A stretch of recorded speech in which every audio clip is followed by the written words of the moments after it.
খোলা আকাশের নিচে দাঁড়িয়ে আপনাদেরকে দ্ব্যর্থহীন ভাষায় বলছি, আমার নামে যতগুলো কথা এ যাবৎ এই ৬-৭ মাসে তারা নিয়ে এসেছে, এর প্রতিটি লাইন, প্রতিটি অক্ষর মিথ্যা এবং বানোয়াট।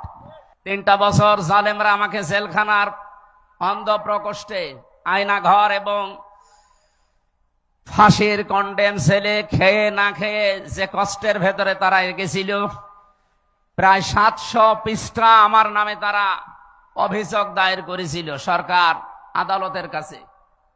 আমি এই ৭০০ পৃষ্ঠায় পরবর্তীতে পড়ে দেখি একটা লাইনের সাথে আমার এই ৩৩ বছর জীবনের কোনো মিল নেই। এগুলোর সব কথা, সব লাইন, সব অক্ষর ওদের নিজেদের মন মতো বানানো এবং উদ্দেশ্য প্রণোদিত। আগামীতে এগুলো যারা করছেন, এখন যারা লিপ্ত আছেন, আপনাদেরকে আহ্বান জানাই, রাজনৈতিক মোকাবেলা, আদর্শের মোকাবেলা আদর্শ দিয়ে করতে হয়। আমরা জামাত ইসলামী বাংলাদেশে আদর্শ অলরেডি এই ৮৪ বছরে বাংলাদেশের মানুষকে দেখিয়েছি, এখনো তার উপর প্রতিষ্ঠিত আছি, আগামীতেও থাকবো ইনশাআল্লাহ। প্রাণ প্রিয় কুষ্টিয়ার ভাই এবং বোনেরা, কোরআনে কারিমের যে আয়াত আমি তেলাওয়াত করেছি আপনাদের সামনে, সূরা ফুরকানের ৭৪ নম্বর আয়াতের শেষের অংশ, আল্লাহর ঘোষণা, ওয়াজআলনা লিল মুত্তাকিনা ইমামা।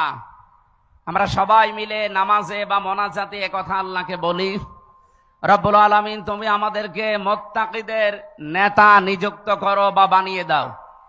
আমার মনে হয় কুষ্টিয়া সহ বাংলাদেশে এবার সৎ, যোগ্য এবং নির্ভীক নেতা নির্বাচনের সময় অলরেডি এসে গেছে। নির্বাচন ফেব্রুয়ারির 12 তারিখে।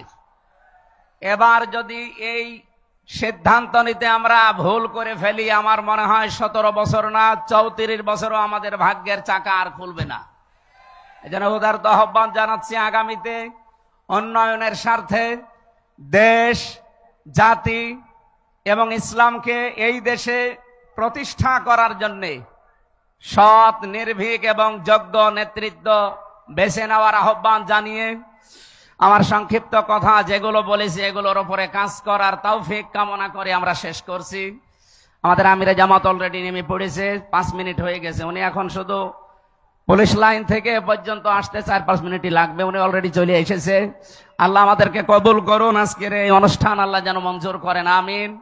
বারাকাল্লাহু লানা ওয়া লাকুম ফিল কোরআনিল আযীম। আসসালামু আলাইকুম ওয়া রাহমাতুল্লাহ।